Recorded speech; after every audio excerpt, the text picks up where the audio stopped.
Let's continue with our theory, bachcho. We have started with some important terms of bill of exchange. They are term, tenor or tenure of bill, which means period for which bill is drawn. If bill is drawn for 2 months, 3 months, then वो 2 months, वो 3 months को हम लोग कहते हैं term और tenor of bill. Number 2, draft. Draft का meaning बहुत सिंपल था बच्चों, किसी भी बिल को एक्सेप्टेंस से पहले ड्राफ्ट बुलाते हैं. डेज ऑफ ग्रेस 3 दिन का होता है. डेज ऑफ ग्रेस 3 days का होता है बच्चों. If bill is drawn of current date, मान लो आज के डेट का बिल ड्रॉन है 19th of May and bill is of 2 months, June, July, 19th जुलाई. तो बच्चों 19th जुलाई में 3 दिन ऐड किया जाता है एज अ एडिशनल डेज, ताकि पैसे अरेंज करने का टाइम मिल जाए किसको, ड्रॉई को. That 3 additional extra days over and above the tenor term of bill, 3 दिन जो एडिशनल ऐड करते हैं ना, उसको कहते हैं days of grace. But days of grace is not allowed in case of demand bill और एट साइट बिल. उसके बाद हमने date of maturity and due date of bill देखा. नहीं, आई डोंट थिंक ये नहीं देखा था बच्चों. इस पर डिस्कशन करना है और बहुत डिटेल डिस्कशन करना है. आज मेरे ख्याल से अपना पूरा लेक्चर इसी पे चला जाएगा. मैं कुछ एग्जांपल्स भी दूंगा, practical examples, how to determine the maturity date और ड्यू डेट. क्या लिखा है देखना. डेट ऑफ मैच्योरिटी और due date of bill. In very simple word, कोई पूछे डेट ऑफ मैच्योरिटी मतलब क्या, तो आंसर देने का वो तारीख जिस तारीख को ड्रॉई ड्रॉवर को पेमेंट करेगा. बिल अगर आज बनता है तो वो 2 महीने के बाद जब ड्यू होगा, after 2 months, after 3 months, after 4 months, whatever term is there, वो टर्म के बाद जब ड्रॉई पेमेंट करेगा ना बच्चों, उस तारीख को कहते हैं डेट ऑफ मैच्योरिटी और due date of bill. In very simple word देखो लाइन क्या लिखा उन्होंने. The date on which a bill falls due, due बोलो तो टाइम हो गया, for payment is known as a date of maturity or due date. हाँ, अब नीचे वाले पैराग्राफ को देखना अच्छे से क्या लिखा, मैं थोड़ा सा डिस्कस कर लेता हूं. अगर ड्यू डेट 15 अगस्त या 26 जनवरी को फॉल होता है, ड्यू डेट अगर 15 अगस्त या 26 जनवरी को फॉल होता है, 15 अगस्त और 26 जैन मतलब इंडिपेंडेंस डे या रिपब्लिक डे को फॉल होता है, तो ऐसे केस में due date will going to be considered as 1 day before that due. 1 day before that due मतलब इंस्टेड ऑफ 15th अगस्त वो ड्यू डेट माना जाएगा 14th अगस्त को. Instead of 26th Jan due date माना जाएगा 25th जैन को. Again I want to repeat it. If due date falls on public holiday, public holiday बहुत सारे होते हैं बच्चों, लेकिन ये निगोशिएबल इंस्ट्रूमेंट एक्ट वाले बोलते हैं पब्लिक हॉलीडे मतलब 15 अगस्त और 26 जनवरी. अगर ड्यू डेट 15 अगस्त को फॉल होता है तो पेमेंट एक दिन पहले 14th अगस्त. 26 जनवरी को फॉल होता है तो एक दिन पहले, that is 25th of January. यानी 26 जनवरी का 25 जनवरी, 15 अगस्त का 14 अगस्त. मैं पैराग्राफ पढ़ता हूं, देखो क्या लिखा. If the due date falls on a public holiday, the payment of bill is to be made on a preceding working day. Preceding बोलो तो पहले, एक दिन पहले. For example, if the due date of bill is 26th Jan or 15th August, which is public holiday, then payment of the bill be made on preceding day. Preceding बोलो तो एक दिन पहले. सर 26 जनवरी का 25 जनवरी हो जाएगा, 15 अगस्त का 14 अगस्त हो जाएगा। याद रखना, ऑब्जेक्टिव्स में आएगा ये। नाउ नेक्स्ट लाइन, मान लो अगर कोई इमरजेंसी हॉलीडे आ गया, इमरजेंसी हॉलीडे आ गया, जैसे बच्चों अभी इमरजेंसी हॉलीडे का ही सीजन चल रहा है, लॉकडाउन, ईएमआई हॉलीडे भी मिला है। अगर आपको किसी फैमिली में कोई हाउसिंग लोन चलता होगा तो आपने न्यूज में भी सुना होगा बच्चों, 3 महीने के लिए ईएमआई का मोराटोरियम किया गया। मोराटोरियम वर्ड का मतलब होता है कि उसको हॉलीडे दिया गया है, 3 महीने का हॉलीडे दिया गया, मतलब आफ्टर 3 मंथ्स आपका ईएमआई स्टार्ट होगा। क्यों ऐसा? क्योंकि सर वो तो इमरजेंसी हॉलीडे आ गया ना। इमरजेंसी हॉलीडे बोल के नहीं आता है, इमरजेंसी हॉलीडे बोल के नहीं आता है, वो तो कोइंसिडेंस है सर। कोई एक्सीडेंट हो गया, कोई प्रॉब्लम आ गया तो इमरजेंसी हॉलीडे आ जाता है। If emergency holiday is declared by government, तो पेमेंट पहले नहीं हो सकता है, प्रीसीडिंग नहीं हो सकता है, वो एक दिन बाद होगा और नेक्स्ट वर्किंग डे होगा। एक बार यूनिवर्सिटी में, यानी सॉरी बोर्ड के क्वेश्चन पेपर में ऐसा एक क्वेश्चन बन गया था, due date falls on 29th of January, which is declared by government as emergency holiday। 29th जनवरी को इमरजेंसी हॉलीडे डिक्लेयर किया, तो बिल अगर उसी दिन को ड्यू होता है तो ड्यू डेट क्या माना जाएगा? तो एक दिन बाद का बोल देंगे, 29 जैन है तो 30 जैन। लेकिन पब्लिक हॉलीडे रहेगा तो एक दिन पहले। मैं वो लाइन पढ़ता हूं, देखो बच्चों, if the due date of due date for some reason has been declared as emergency holiday, the payment of bill must be made on immediate or next working day। immediate मतलब उस दिन के बाद वाला दिन, नेक्स्ट वर्किंग डे जो भी आता है उस नेक्स्ट वर्किंग डे को माना जाएगा, that is your due date of bill. Clear? समझ में आया बच्चों? आज का डिस्कशन ड्यू डेट पर रहेगा। मैं कुछ एग्जांपल्स दूंगा ड्यू डेट कैलकुलेशन करने का, क्योंकि ऑब्जेक्टिव्स क्वेश्चन पेपर पैटर्न में जो ऑब्जेक्टिव्स था, which is of like a box type, I can say table form में जो ऑब्जेक्टिव्स उन्होंने बनाए थे, वहां पर ऐसे क्वेश्चंस पूछे जा सकते हैं, where they will going to ask you to calculate due date of bill. अब ड्यू डेट दो टाइप का होता है बच्चों, ड्यू डेट दो टाइप का होता है। कौन सी दो टाइप का होता है सुनना, एक होता है नॉमिनल ड्यू डेट और एक होता है legal due date. What is the difference between nominal due date and legal due date? मैं फिर से अपने एक एग्जांपल पर आता हूं जो थोड़ी देर पहले मैंने बोला। Today's date is 19th of May। हाँ सर, हम लोग तारीख याद रखना भूल गए, डेज याद रखना भूल गए, होता है बच्चों, क्या करें, सब दिन अभी हमारे लिए सेम लग रहा है। तो मैं बता देता हूँ, 19th May is a date and if bill is drawn for 2 months, अगर बिल को हमने ड्रॉ किया है फॉर 2 months, तो बच्चों 19th May में 2 महीने के बाद वाला दिन, तो वो होता है जून जुलाई। 19th of July, 2 महीने के बाद वाला तारीख बोलो तो 19th of July। बच्चों 19th of July will going to be considered as a nominal due date। 19th of July को मैं नॉमिनल ड्यू डेट बोलूंगा। लेकिन सर आपने तो बोला वो 3 दिन ग्रेस ऐड करते हैं ना, 3 दिन का एक्स्ट्रा डेज देते हैं। हाँ बच्चों, वो 3 दिन का एक्स्ट्रा डेज अगर मैं उस 19th of July में ऐड कर दूं, तो जो दिन आएगा ना उसको कहते हैं legal due date. Means the difference between nominal due date and legal due date is of only 3 days। Nominal due date और लीगल ड्यू डेट में जो फर्क होता है ना बच्चों, वो फर्क सिर्फ और सिर्फ कितने दिन का होता है? 3 दिन का। Means before adding 3 extra grace days जो ड्यू डेट निकाला जाता है उसको नॉमिनल ड्यू डेट कहते हैं, और 3 दिन ऐड करने के बाद जो तारीख आता है उसको लीगल ड्यू डेट कहते हैं।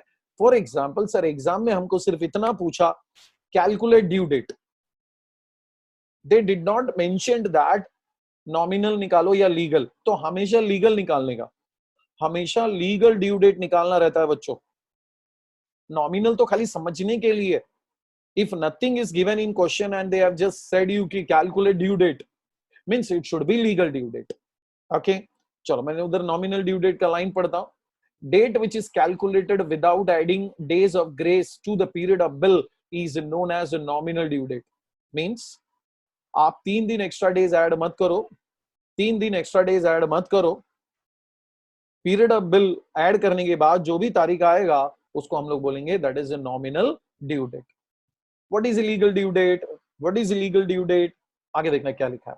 Date which is arrived after adding 3 days of grace to nominal due date. Nominal due date का जो आंसर होता है ना, उसमें 3 दिन ऐड कर दोगे तो वो बन जाता है लीगल ड्यू डेट, वो बन जाता है लीगल ड्यू डेट।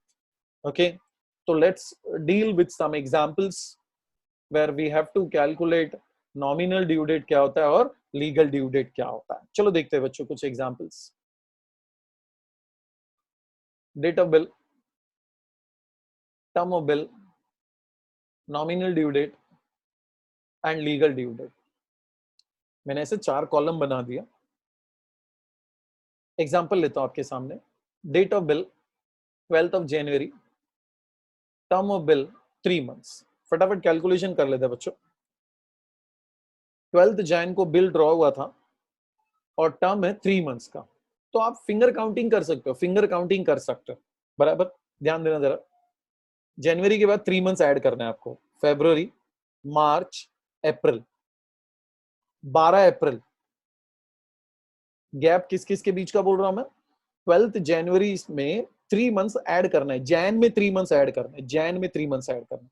फिर से रिपीट करता हूं, फरवरी, मार्च, अप्रैल। तो बच्चों 12th अप्रैल को मैं कंसिडर करूंगा वो नॉमिनल ड्यू डेट है। 12th अप्रैल को मैं कंसिडर करूंगा it is a nominal due date. तो सर एग्जाम में तो लीगल ड्यू डेट पूछते हैं, तो to get a legal due date मुझे ये 12 तारीख जो है ना, 12th of अप्रैल है ना, उसमें 3 दिन ऐड करना पड़ेगा, 3 days ऐड करना पड़ेगा। 13, 14, 15 means legal due date will going to be 15th April 2020। आ रहा है समझ में? एग्जाम में अगर ऐसा पूछ दे, the date of bill is 12th January, the term of bill is 3 months, dash is a due date, फिर ये मत सोचते बैठना अरे यार नॉमिनल पूछा या लीगल पूछा। वो डेफिनेटली कुछ नहीं बोला तो लीगल होता है, कुछ नहीं बोला तो लीगल होता है। आप पहले 3 months ऐड करोगे, फिर उसमें 3 दिन ऐड करोगे। Is it clear? चलो एक और एक एग्जांपल डिस्कस करते हैं बच्चों। Date of bill 17th February, term of bill 5 months। Finger counting करना शुरू कर दो बच्चों। फरवरी में 5 महीने जोड़ दो, ये गैप। फरवरी में 5 months जोड़ो, 5 months फरवरी के बाद मार्च, अप्रैल, मई, जून, जुलाई, यानी 17th July 2020 will be nominal due date. Legal निकालना है तो मेरे को इसमें 3 days ऐड करना पड़ेगा, तो answer is 20th July 2020, 20th July 2020। I hope you understood बच्चों, आपको समझ में आ रहा है? ठीक है, एक और एक एग्जांपल ले लेता हूं, ध्यान दो। 21st April 2020 is a date of bill, term of bill is 4 months। शुरू कर दो काउंटिंग, अप्रैल से 4 महीने, अप्रैल से 4 महीने, मई, अप्रैल के बाद मई, जून, जुलाई, अगस्त। तारीख वही रखो 21st August, 21st August. But ये तो लीगल नहीं है, इसको लीगल करने के लिए इसमें 3 दिन ऐड करने का। 21 में 3 days ऐड करोगे तो कितना आएगा? 24th August 2020। Is it clear? I hope आपको समझ में आ गया बच्चों ड्यू डेट कैसे निकालते हैं। क्लियर? तो आप अपना नोटबुक लो, नोटबुक और पेन रेडी रखना। मैं कुछ एग्जांपल्स देता हूं, उसको फटाफट कैलकुलेट करो।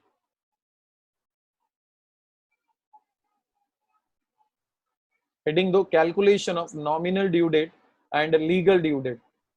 हेडिंग देना calculation of nominal due date and legal due date.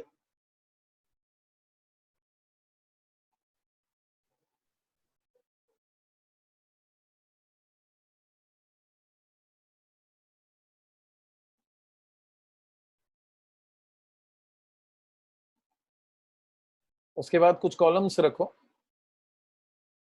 ऐसे रोलिंग नहीं किया तो भी चलेगा सर, स्केल रेडी नहीं है, सिर्फ कॉलम रखना। Serial number, date of bill,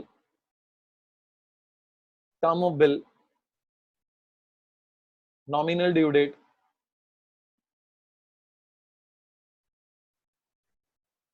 legal due date है ना। Serial number 1, date of bill 15th November 2019, term of bill 3 months।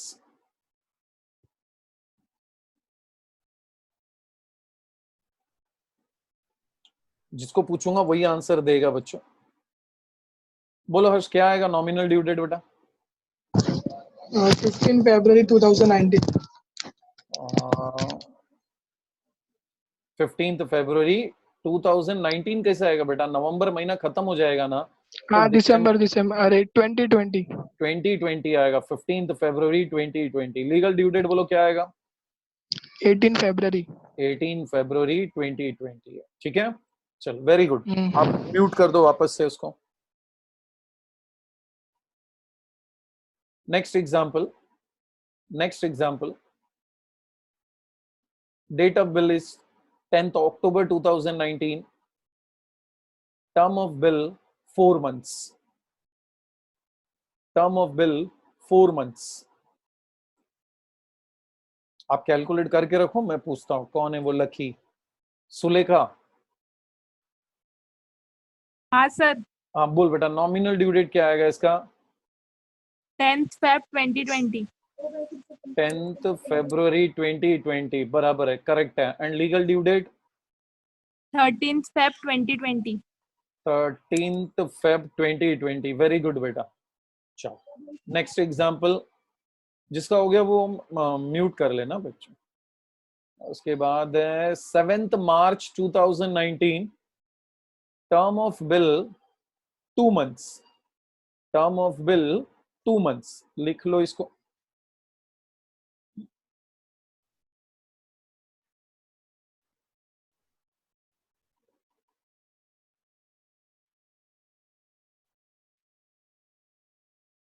Neetu, Neetu Prajapati, Nita नहीं, हाँ नीतू। अभी क्या है ना, अपने बैच में दो एक नीता है एक नीतू है, बट दोनों का सरनेम प्रजापति ही है। मैं नीतू प्रजापति मैथ्स वाली स्टूडेंट को पूछ रहा हूँ। हाँ बेटा बताओ। हाँ सर, नॉमिनल ड्यू डेट 7 मई 2019 और लीगल ड्यू डेट 10 मई 2019। हाँ, और legal due date 10 May 2019। 10th May 2019। Very good. Next example, date of bill 12th May 2019, term of bill 3 months, term of bill 3 months।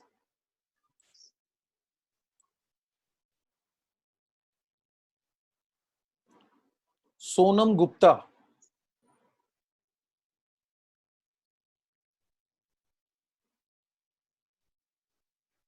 Sonam Gupta.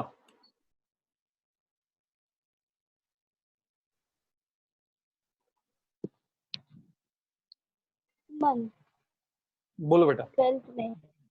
मैं 12th मई में 3 महीना add करो। बोलो क्या आएगा?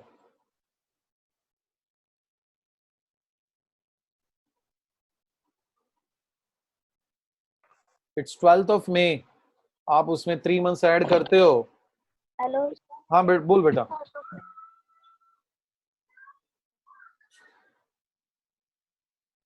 सोनम आपका आवाज नहीं सुनाई दे रहा बेटा। जून, जुलाई, अगस्त। बच्चों आंसर रहेगा 12th August 2019। But be careful, be careful. अब आगे का ध्यान देना। अगर मैं इसमें 3 days ऐड करता हूं तो आंसर आता है 15th of August। लेकिन मैंने आपको क्या बोला था, 15th of August and 26th January are public holidays. तो एक दिन पहले लिखना है, प्रीसीडिंग का आंसर लिखना है, तो उसका आंसर बन जाएगा 14th August। 15 नहीं लिखना है, 15th August नहीं लिखना। ध्यान देना, जहां पर भी 15 अगस्त या 26 जनवरी आंसर आएगा ना, एक दिन पहले लेने का लीगल ड्यू डेट में, not in case of nominal due date. Legal due date में 15 अगस्त या 26 जनवरी आता है तो एक दिन पहले लेने। ठीक है, चलो next example number 5। Date of bill 11th June 2019. Term of bill 6 months.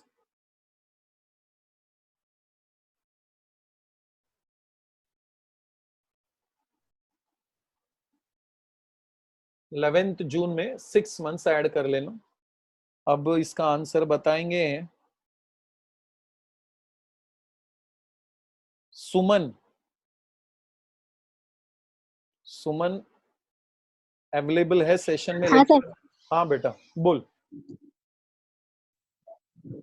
11 December 2019 nominal date 11 दिसंबर और लीगल ड्यू डेट। हाँ बोल। Legal due date 9 legal due date 14 दिसंबर 2019। 19। Number 6 date of bill 13th जुलाई।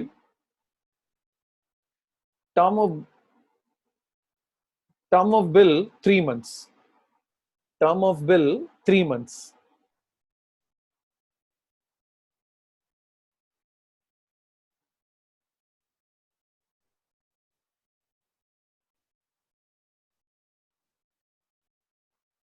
सोनाली गुप्ता।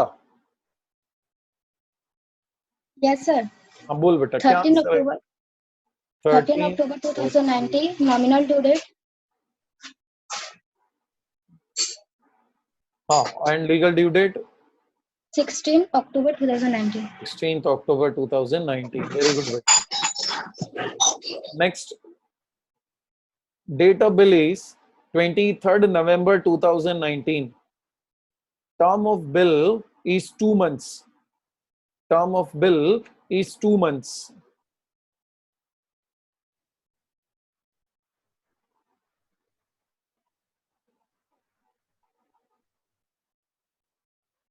मनीषा प्रजापति। हाँ बोलो सर। मैं बोलू तू बोला अभी बेटा। नॉमिनल ड्यू डेट बता।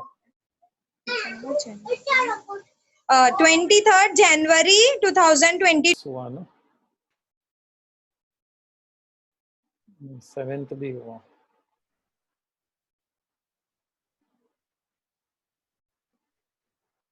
एट्थ वाला एग्जाम्पल बच्चों। डेट ऑफ बिल 12th जून।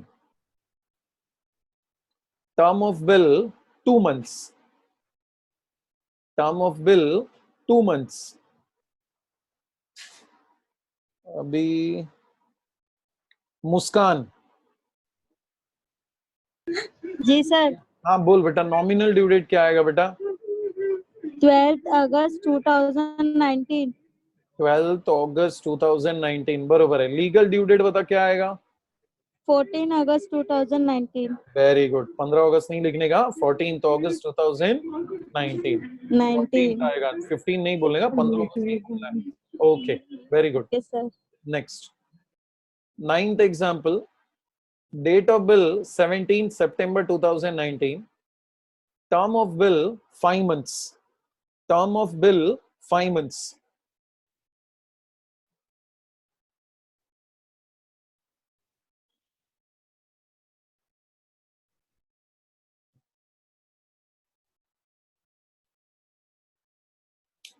ऋषिकेश आजा बेटा। ऋषिकेश। जी सर। हाँ बता फटाफट आंसर क्या आएगा इसका? 17 फरवरी 2020।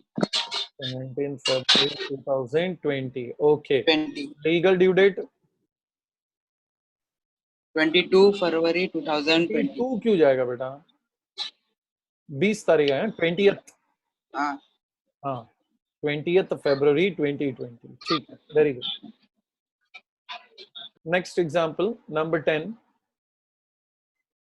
Date of bill 29th December 2019। Term of bill is 4 months।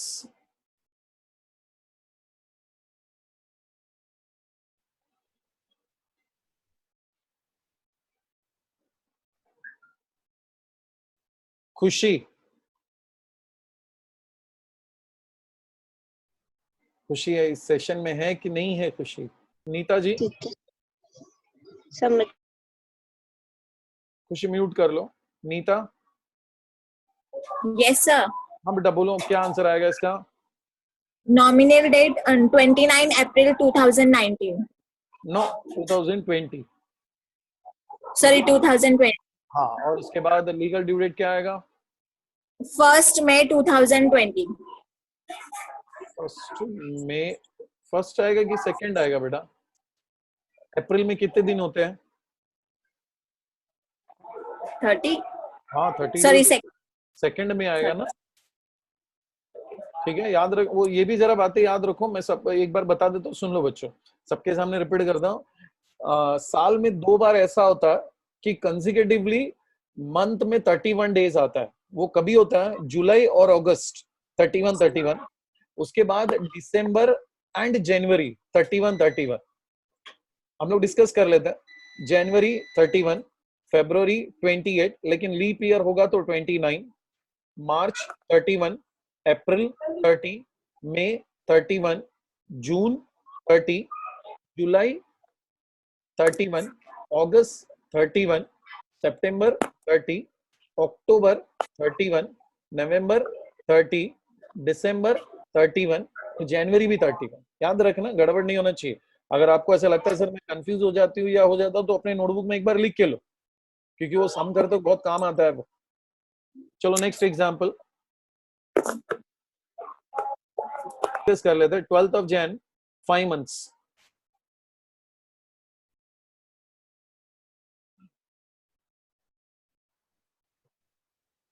Sulekha हो गया ना?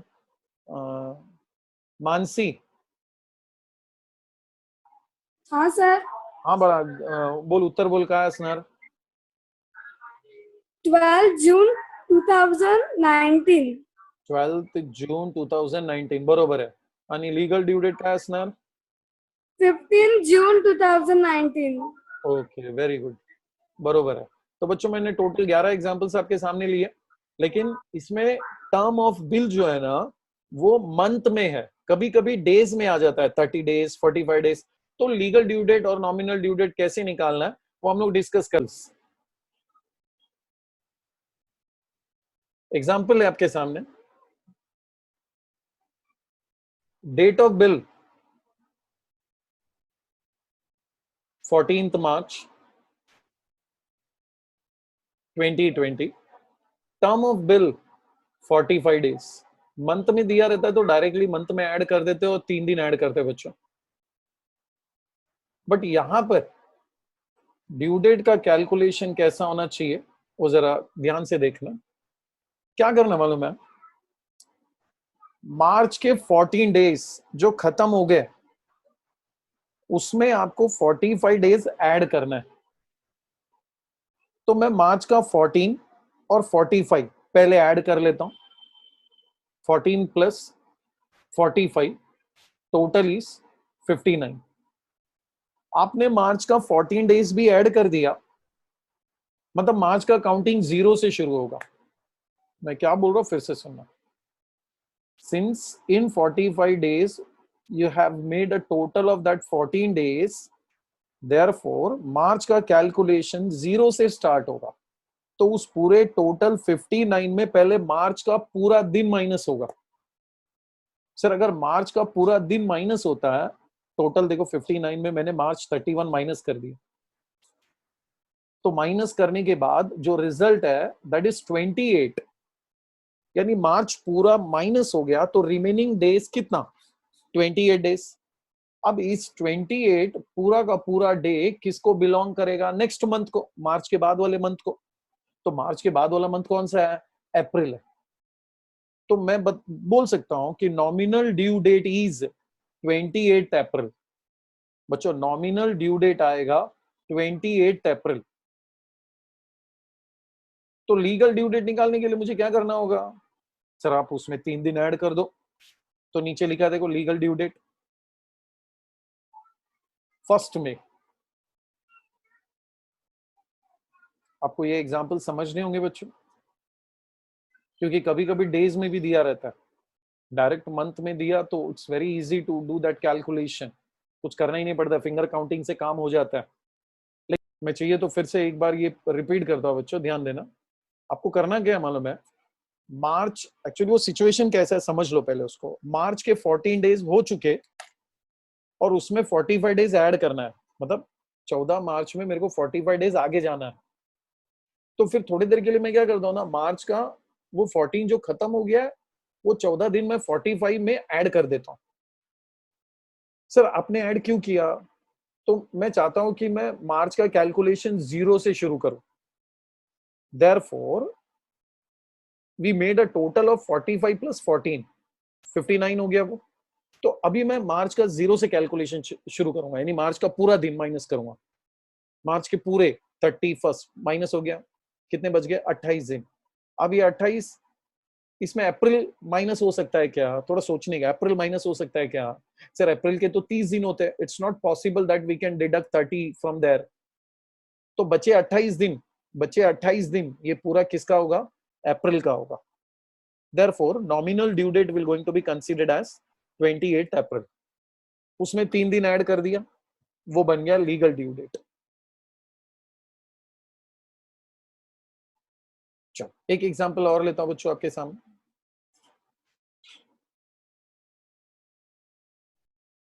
पहले समझना, इसको लिखने को मत जाना, मैं जब बोलूंगा तभी लिखना। Date of bill 13th August and the term 50 days. तो मैंने क्या बोला, पहले वो 50 दिन में अगस्त के कितने दिन हो गए पहले वो ऐड कर लो। तो 50 प्लस 13 टोटल इज 63। सर आपने अगस्त के 13 दिन ऐड कर दिया, मतलब मैं अगस्त का कैलकुलेशन 0 से शुरू करूंगा। 0 से इसका मतलब अगस्त का पूरा दिन पहले माइनस करूंगा। तो आप जरा आगे का कैलकुलेशन देखो। टोटल 63 में सबसे पहले मैंने अगस्त माइनस किया। अगस्त कंसिस्ट ऑफ 31 डेज, तो बचता है 32। 63 में अगस्त माइनस किया, मतलब अगस्त के 31 डेज हटा दिए, तो रिमेनिंग डेज कितने बचते हैं? 32 डेज बचते हैं। अगस्त के बाद कौन सा मंथ आता है? सितंबर। सर सितंबर में 30 डेज होते हैं, क्या सितंबर के 30 डेज माइनस हो सकते हैं क्या? तो आंसर है यस सर, टोटल 32 डेज है ना, 32 में 30 हटा दो, सितंबर भी हट गया, तो बच गए जो 2 दिन है वो बिलोंग करता है नेक्स्ट मंथ को, सितंबर के बाद वाले मंथ को, दैट इज अक्टूबर। तो आंसर आ गया 2 अक्टूबर। 2 October is what? Nominal due date. Right side में लिखा है देखो, 2 October is nominal due date. अब ये मत बोलना कि सर गांधी जयंती रहता है तो पब्लिक हॉलीडे है क्या। मैंने आपको बोला पब्लिक हॉलीडे सिर्फ 2 ही है बच्चों, 15 अगस्त और 26 जनवरी। उसको छोड़ के निगोशिएबल इंस्ट्रूमेंट एक्ट में और कोई पब्लिक हॉलीडे कंसिडर नहीं करते वो। तो नॉमिनल ड्यू डेट आ गया 2 अक्टूबर, उसमें 3 ग्रेस डेज ऐड करता हूं, तो 5 अक्टूबर will going to be considered as legal due date. लिख के लो इसको। अभी भी अगर किसी को कोई डाउट है बच्चों तो पूछो, मैं क्लियर करता हूं। मैं आपको एग्जांपल्स दूंगा घर पे सॉल्व करने के लिए, असाइनमेंट एज ए असाइनमेंट। और एग्जांपल लेता हूं,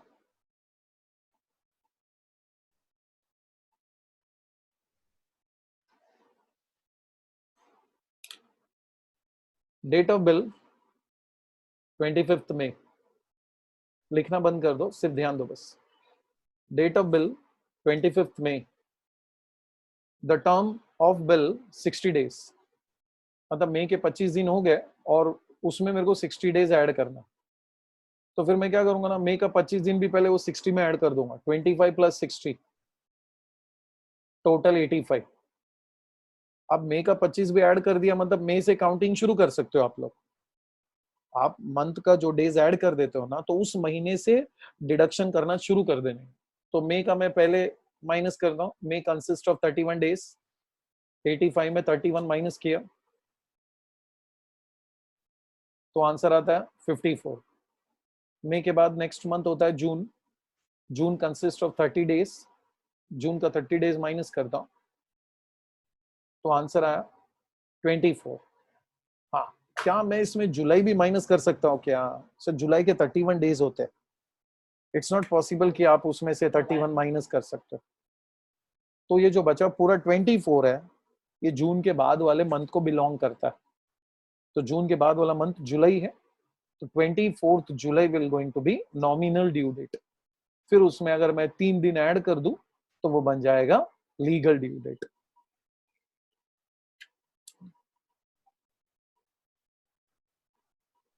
टोटली 8 एग्जाम्पल्स आ गया।